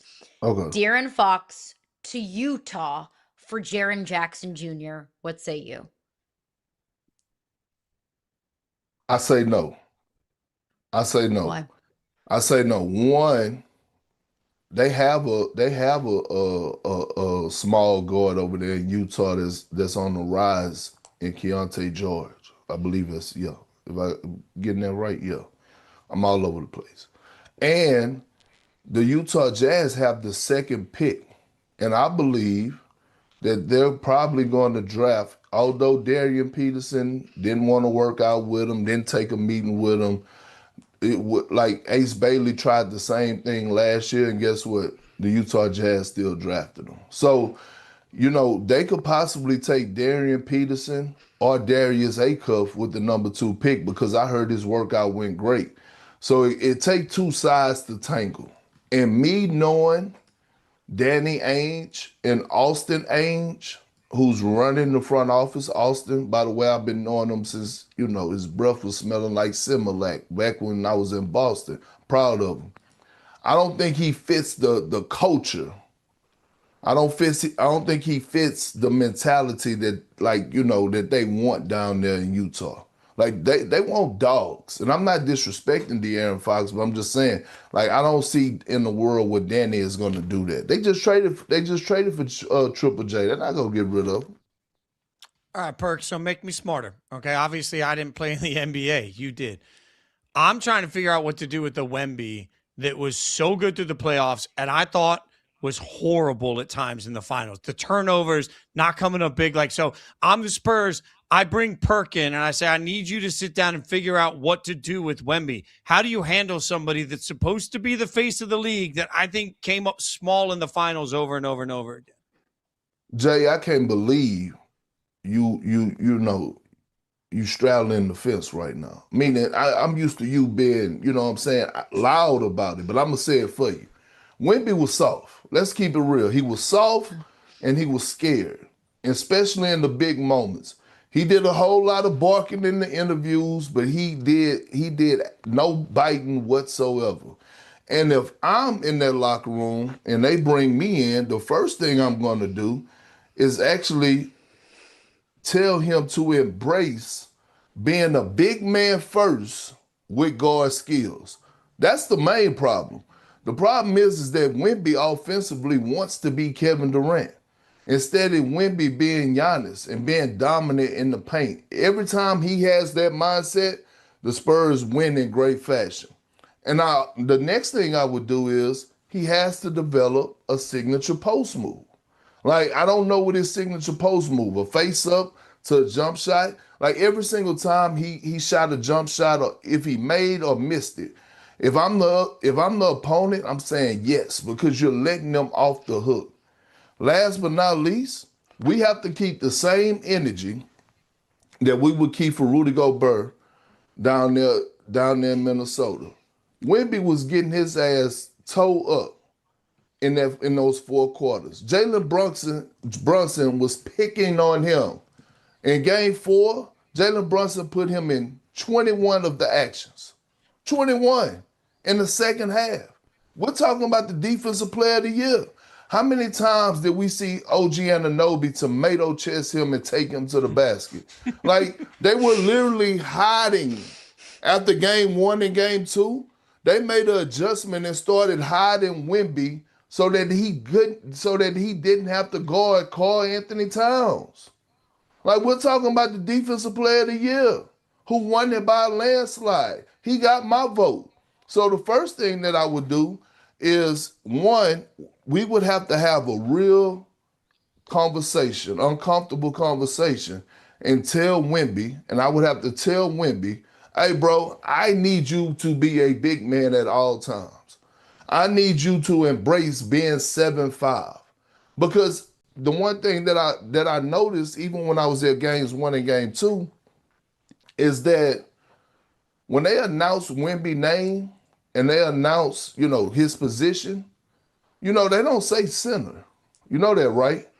He gets mad if the announcer says, this is Victor Wembanyama out of such and such France or whatever, starting at forward.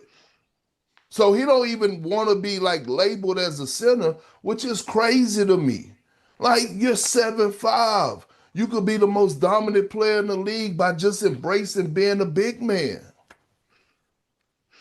From one Euro big to another, Giannis will be the biggest offseason story in the NBA. Park, I want you to look into your crystal ball. When does a Giannis trade happen, and where is he going? Anytime soon. Anytime soon. I think he gets traded anytime before the draft. I wouldn't be surprised if it happened this weekend. If I'm Giannis, though, I don't think he's going out west. The two teams that he wants to go to, is Boston and Miami. He wants to stay on the East Coast. Now, the Bucks could trade him wherever they want to, but they got to do right by Giannis. And Giannis has more leverage than what people think. And people would ask, well, how? Because you don't want to get Giannis on the short-term rental, right? You don't want a Kawhi Leonard type situation. And Giannis is committed to Boston or Miami to signing a long-term extension. So that's why if you're the Bucks, you got to make this work where Giannis want to go. But if I'm Giannis, I don't see why I wouldn't want to go to Boston with Jason Tatum. And if you're able to keep Derek White, Peyton Pritchard, now you cooking with something. Yes, you got to give up Jaylen Brown, which I believe Boston is ready to give up Jaylen Brown. I think that relationship overall has run its course, and not because Jaylen Brown hasn't delivered on the floor, but it's more so of Jaylen Brown with this.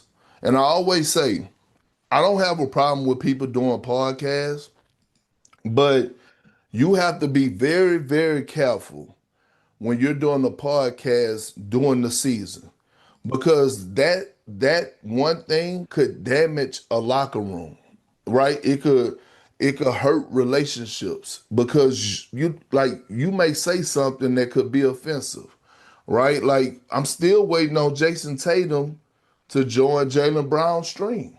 Like, Jason Tatum, I done seen him on a million podcasts, but I haven't seen him join Jaylen Brown, which shows me that relationship off the floor ain't really there, which is cool because they won the championship that way. But at some point in time, speaking from experience, is no way in hell that we would have ever allowed somebody to have a podcast during the season, like while during the season, because we can't trust you. We might as well call you the police.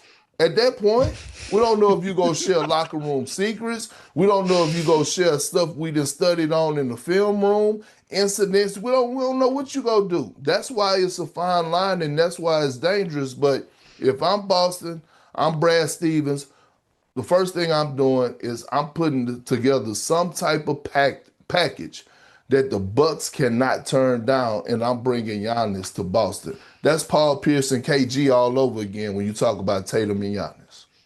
Okay, so if you get Tatum and Giannis the way you've constructed it, no Jaylen Brown here, who's the best team in the East next year? Considering what we just saw from the Knicks, who you got in the East next year if that happens for Boston? I still got the Knicks as the best team in the East. I'm still a strong believer in Big Body Brunson. That what that man just displayed and showed is that he's a top 5 player in this game. He's unguardable. He's unguardable. When we talk about 3-level scores, and we talk about, one of the most skilled guys to ever play the game, Jalen Brunson has entered that conversation. Like, we could talk about Kobe and show him his respect, and rightfully so, Kevin Durant, Kyrie Irving. We better put Jalen Brunson, right in that conversation. He averaged 32 in the NBA Finals. Magic didn't do it. Isaiah Thomas didn't do it. Steph Curry didn't do it.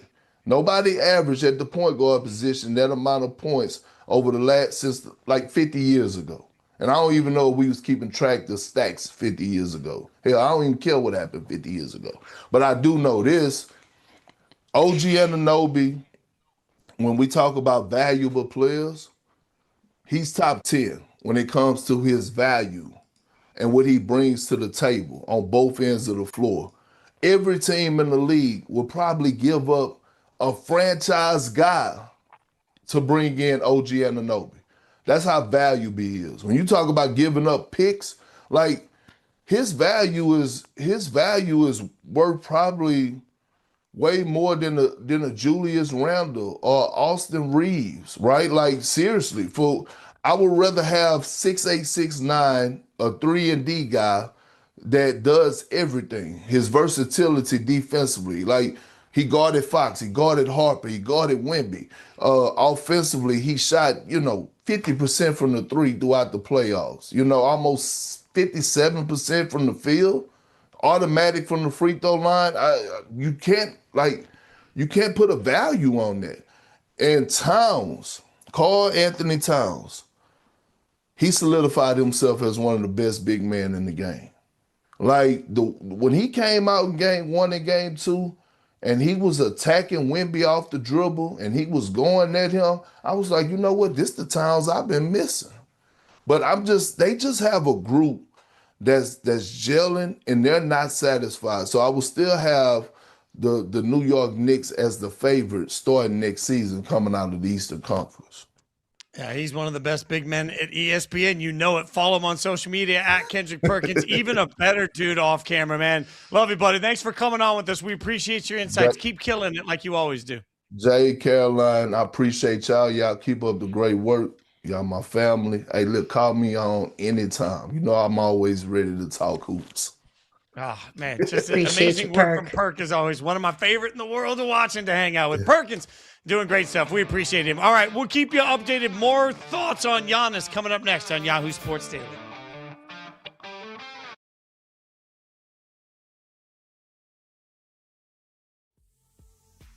There was a big bright light shining on the hall, and I saw these 2 figures, and they were coming. I couldn't see who they were. It was just like dark, shadowy figures. And then we walked past them, and I was just talking to Jeff, and they were talking about before we started signing about how it goes.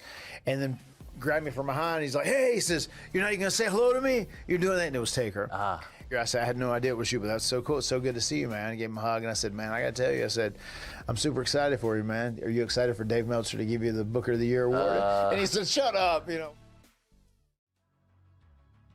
How do you sort of take your game to the next level in what is now a split backfield? Yeah, you always need a split backfield running back. We take a lot of hits. We get hit every play, either for you blocking or running. And I say Montgomery, he been doing a great job just going off of just learning my style of play, me learning his style of play, learning new things. You always need a tandem 1-2 punch in the backfield. Sometimes you need a 3-punch. So just getting that in, and we just getting to work right now. Got to get a touchdown on this possession. Stepping up Garrett. Garrett surveying. He wants it all. End zone Flavors is there. But it's pulled away by Cook. Cook pulled it out of the air and out of the hands of Flavors for a Northern Arizona touchdown. That just happened. In my mind, I'm thinking INT, ball game's over. Marlon Cook says, give me this. I need it. Myles Garrett traded to the Rams. They're trying to live in 2 worlds where they've got an eye on the future with the quarterback they took this year, but also clearly, maybe more than any other team we've seen, trying to push here for a Super Bowl, which God, the burden of expectations is going to be tough on that team this year. Like, it is, sometimes I kind of roll my eyes at the Super Bowl or bust idea, but this really is like, that's it. Like, Super Bowl or bust. Everything else it would be a failure of a season. According to the Boston Globe, the Celtics are exploring if they can acquire Giannis without having to trade Jaylen Brown. Caroline, people in hell want ice water too. I say that to you all the time. Here's all right. I'm gonna walk you through my conspiracy theory on this. The Celtics now are so pot committed to trying to acquire Giannis, and they realize that Jaylen Brown's going to be part of it. But now they're worried that what if they don't trade him, and they've fractured their relationship even more with Jaylen Brown. So they start getting it out there that we're trying to add him and not get rid of Jaylen Brown, so that if they can't get Giannis, Jaylen Brown isn't hurt that he was part of trade speculation. You buying?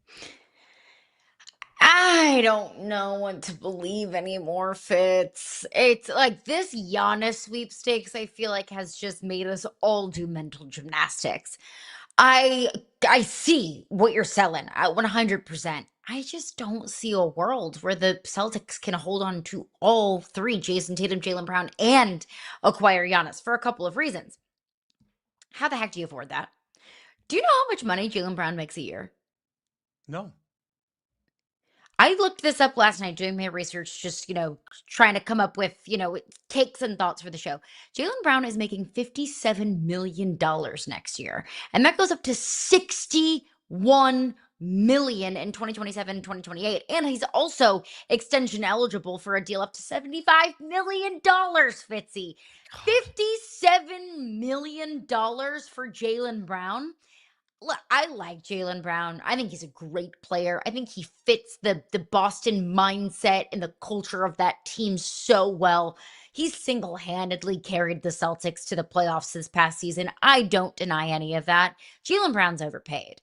So you're going to have Jason Tatum, Jaylen Brown making $57 million a year, and Giannis Antetokounmpo, and you're going to somehow fit that under the luxury tax? Good luck. And you're also going to come up with a trade package that's attractive enough for the Milwaukee Bucks to trade away Giannis Antetokounmpo? Yeah, right.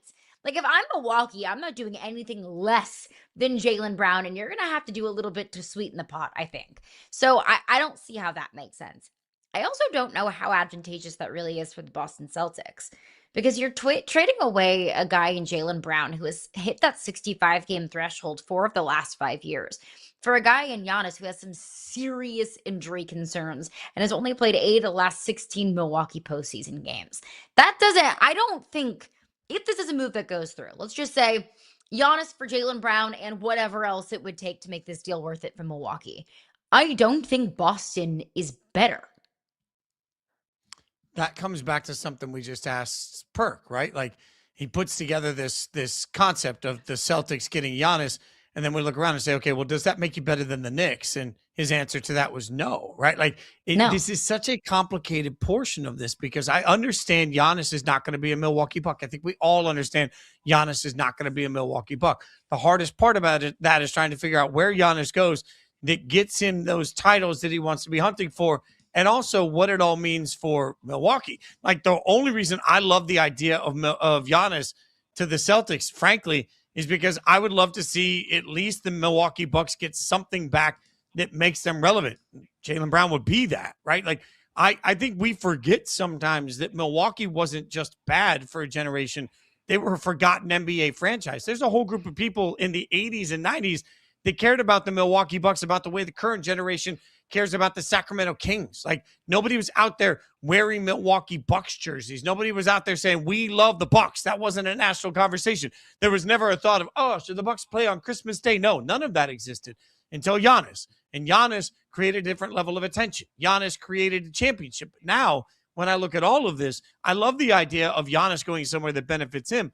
But importantly, at least as important to me, I want Milwaukee to get something back in return that continues to make Milwaukee valuable to the NBA. The problem here is that draft picks is really the smart thing to get back so you can build long-term. But if the Bucks were worth anything at drafting, they would have had a better roster around Giannis over and over and over again. The Bucks have screwed this thing up for a really long time.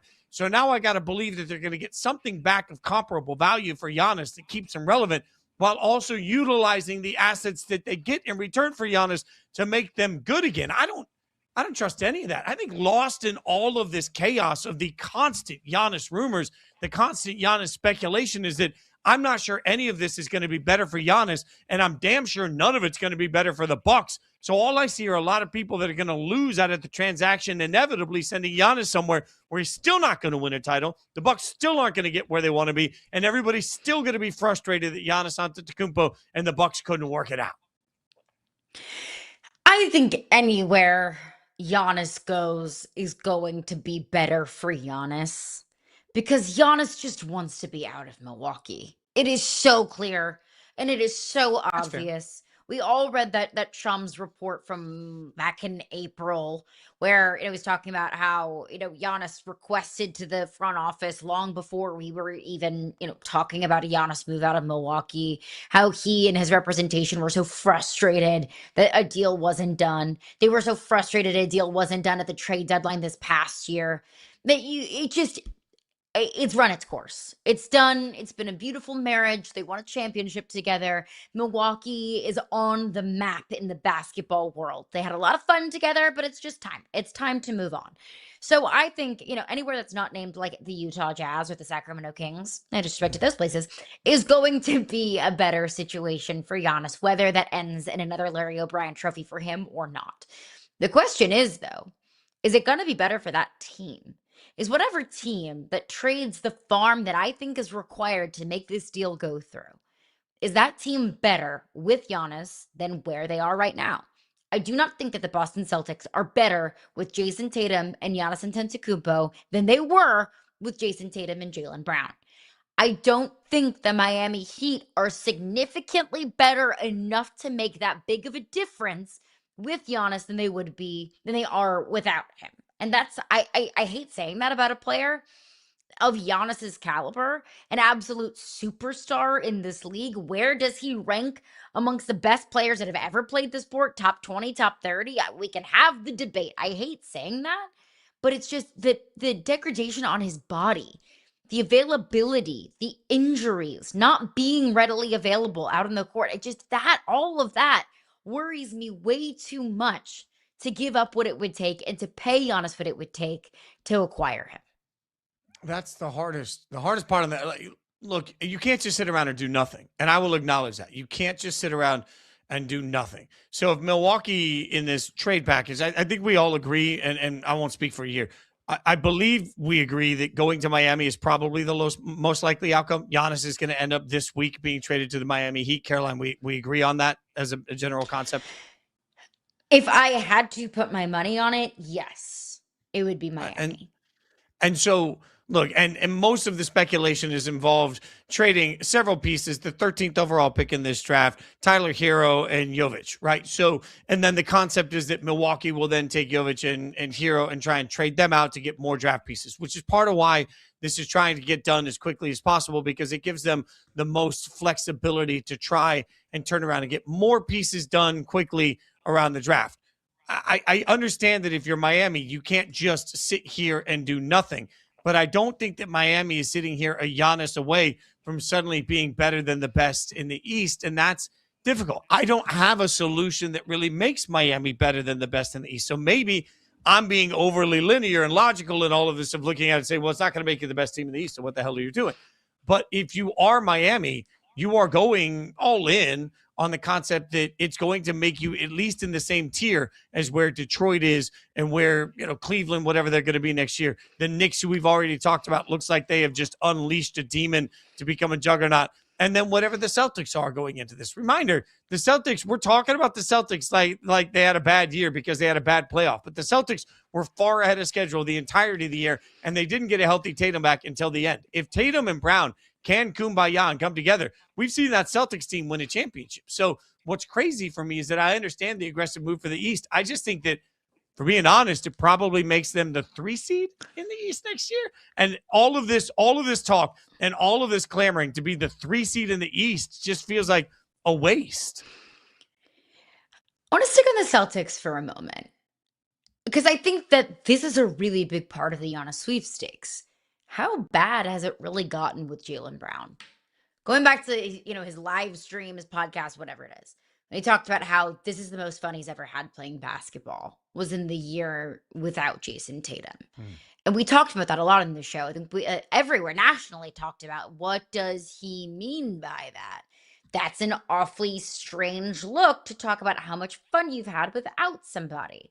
Like if Fitz was up here when I'm on vacation talking about this is the best week of shows we've ever done, I would feel some type of way about that. What do you mean? I wasn't here.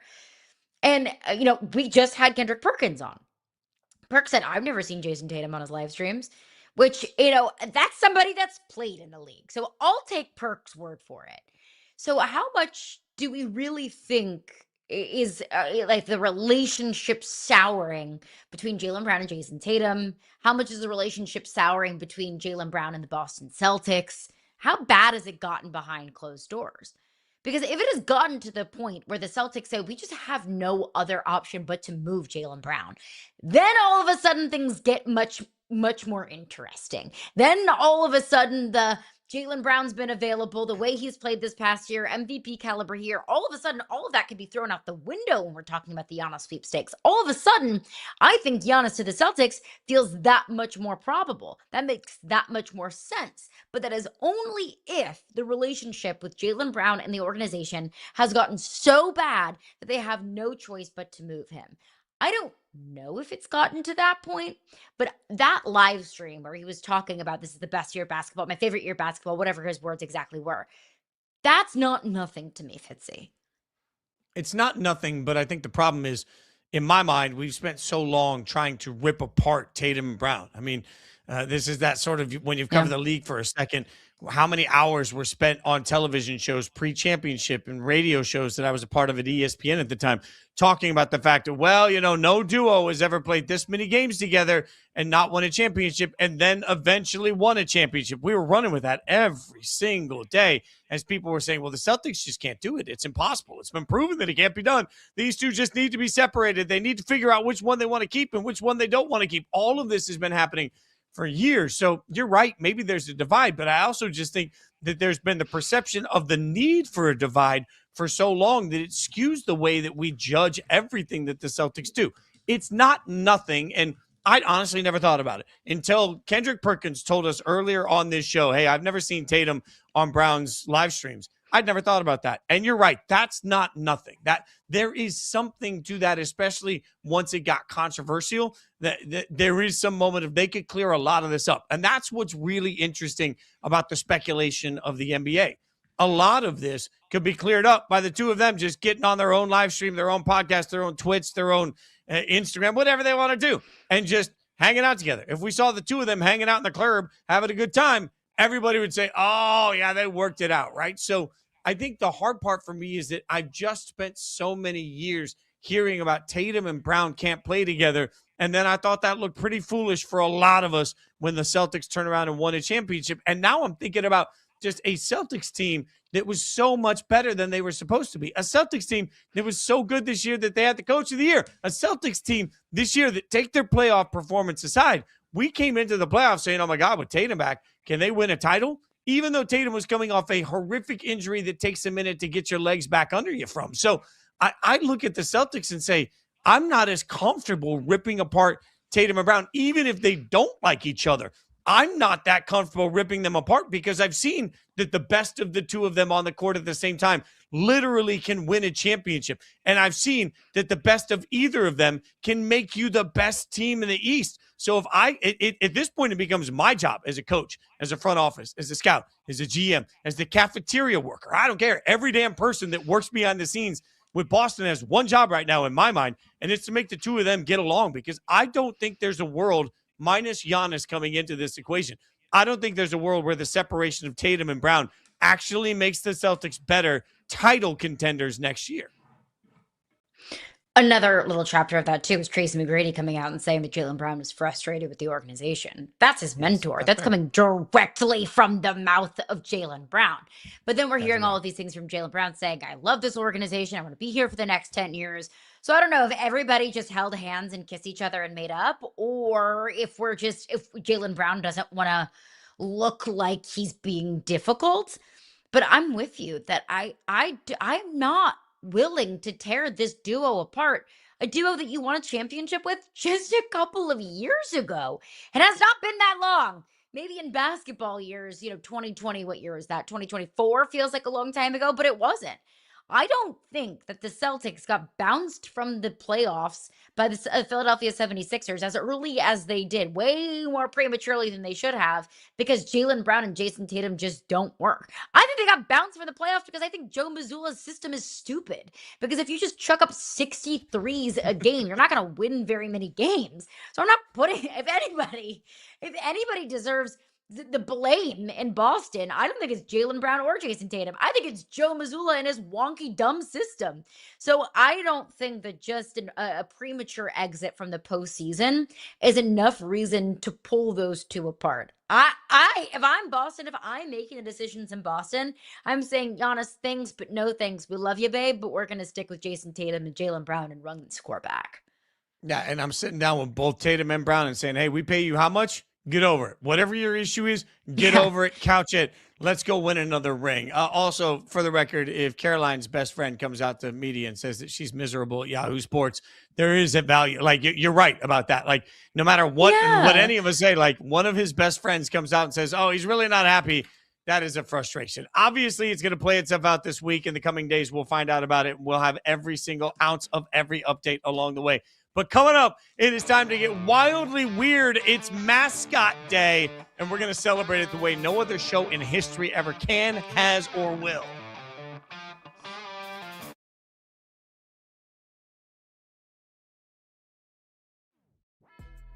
Why is it still difficult for the U.S., especially the U.S. men's national team, to sort of be this bigger power? I think there's two things. One, you can't price out the working class from games. And it covers every culture, every demographic.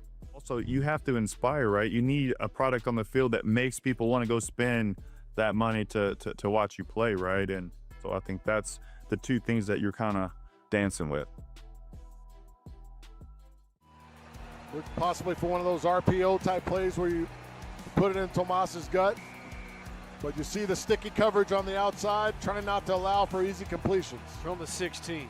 They send the blitz. He lofts it. Corner of the end zone. What a catch against the wall. Quentin Randolph. Problem was, this is good coverage. You just got to continue to run. Right there, you see Page kind of give up on it. Mike Leach revolutionizes offense in the SEC with the air raid. Bob Stoops gets the Oklahoma job. He calls the guy whose offense drove him the craziest. He makes Mike Leach his offensive coordinator at Oklahoma. That works really well. Texas Tech hires Mike Leach. That changed high school football in the state of Texas. Meanwhile, you had players from Texas Tech going into the NFL saying, hey, here's what we did. He changed football at every level. 1:18 to play. Third quarter. Pumps once. Delora rolls. Delora calling out for his receivers. Back across the field, wide open. McKee inside the 10. Seneca McKee angles for the end zone. Touchdown, Nighthawks. But he keeps the play alive and just finds the backside. McKee with the great finish. Phenomenal job right there by Delora. Well, first of all, what kind of mythical powers does a Sun Devil have? We've got to consider that. I'm going to say the Wildcat's out. The Trojan, does he have a horse or is he on foot? Does he have a bow and arrow or just his sword? One of the single greatest press conference moments from somebody that gave us a lot of great press conference moments. Why are we playing that today? Because it is June 17th. What does that mean? It means it is National, get ready for this, Mascot Day. That's right. For all your furry friends, it is the day to celebrate. It happens to serve as the perfect introduction to a new segment we're going to be doing on Yahoo Sports Daily called Fitz and Fenton Feud. All right, so here's what's happened. I've always wanted to host a game show. Our producers have been scientifically polled on the best mascots in sports. Their top 3 answers are on the board, so it's up to us to guess what those answers are. Again, this is a very scientific. Our production staff behind all of this, we surveyed. We do not have 100 people. So this is going to be very, very, very intricate. The top 3, all right, top 3 answers on the board Caroline, any guesses? We're gonna have to come up with a formal guess here, but we'll get big X's if we're wrong. What are your thoughts? Got one off the I'm top gonna of your throw out my personal favorite mascots, which is not a very good Family Feud tactic, but this is not Family Feud. This is Fitz and Fenton Feud. So give me Gritty, the Flyers mascot. Okay, no, that is a really. Oh, it's already on there. I thought we were going to debate whether or not Gritty was on there and then just get it. We don't even have an X. Okay, look, Gritty is a spectacular answer on it. Gritty also looks like Great what mascot. happened to a Muppet that went through some things. Like a Muppet that saw some things, like he's lived it. Yeah. He's on the other side of rehab. He's trying to figure life out. It's one step at a Is he time. on the He's other got side little of coin. rehab? Yeah, no, in my mind, Not he's on with the other those side. eyes. He's got a lot of meetings. Like there's a lot of support groups I think for that him. man's Yeah. out of rehab. Actually, you're right. That Gritty does look like he just inhaled a mountain of drugs. Just a mountain of drugs, and he is at he's got That's a why mountain we of love drugs. him. And Diplo's 3 feet behind him playing some sort of music that Gritty doesn't know, but he can feel it in his soul, and he's seeing colors. Look at those eyes pop through right there. Gritty, man, how is Gritty number just love 2 on this list? I love how his stomach moves independently of the rest of his body. Or I don't know what body part that would necessarily be for the orange fuzzy animal that he is. I don't know if it's his hips. I don't know if it's his stomach. Whatever midsection that moves just by itself like a big old hula hoop, I do appreciate that. And his eyes move independently of one another. Not a whole lot of cohesion there on Gritty's body. It's called a tummy. Okay, he's got a little tummy tum, and that little tummy tum is just comfort. Like again, he's seen some things, and for anybody that partakes, you know that sometimes you get the munchies. Maybe he's had too many late night. All right, I got one. He eats. Oh, Gritty? Like crickets. No. Like as a hockey mascot, I think he's got to eat something hockey related. A lot of pucks. I think he takes pucks and dips them in like sugar or tahini, kind of like the rim of a fancy cocktail. Oh, and then he just like a margarita. Yeah, like he ums them like Cookie Monster, but it's pucks. He's eating. Okay, they're putting the That board makes back sense. up. It's definitely not normal food. Caroline, let me ask you this because I'm not making this an official guess. I want to talk through this with you. The Philly Fanatic feels like the Philly Fanatic is like as a baseball aficionado. When I think mascots, I'm calling you the baseball aficionado, not me. When I think mascots, I immediately think Philly Fanatic, and like I know that might not be your favorite mascot, but I feel like when I think famous mascots, I think of the Padres chicken or the Philly Fanatic. Do you have a leaning one way or the other on either of them? Let's workshop this because you say Philly Fanatic. I think of Blooper, the Atlanta Braves mascot. I don't even know what Blooper, the Atlanta Braves mascot, looks like. I'm gonna look up Blooper, Braves looks mascot. like a big tan blob with ears he's and cute. nose and eyes. He's cute. He's also pretty. Yeah. He's wildly ruthless on social media. Like he looks cute, but you don't want to cross this man. So I'm with you. I do think of any baseball mascot, it would be the Philly Fanatic. And also talk about a tummy. I mean, my man's built like the Grinch. But Blooper would be the one that would be my honorable mention.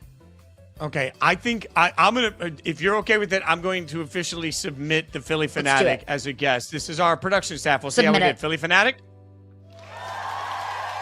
Ooh, number one. Woo! By the way, just to be very clear, if we are ever on Family Feud and you give a bad answer, I'm not going to say good answer. Good answer. I'm not going to do that. No, I will not do that. Idiot. Yeah, thank you. All right, so we got a third one. We have a third on National Mascot Day, a third incredible mascot. Philly Fanatic, by the way, I'm not surprised on this. Like everybody thinks about Philly Fanatic. Everybody loves Philly Fanatic. I'm on this. Blooper was adorable. Is there another super famous? What do you think the most famous? Oh, I think I know what it is. Go ahead. I think the Oregon Duck. But see, here's the thing. We have polled our production staff. Our production staff knows us very well.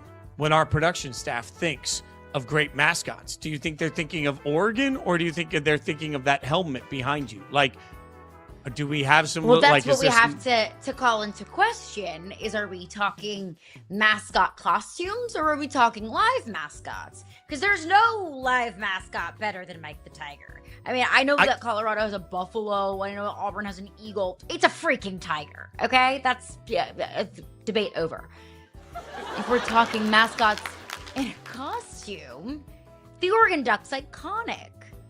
Okay. Well, yeah, but so's shout out the to Philadelphia for having epic mascots. I'd just put 2 and 2 together. Oh yeah, that is actually fair. What about Notre Dame though? Like Notre Dame's got the nobody cares about a leprechaun.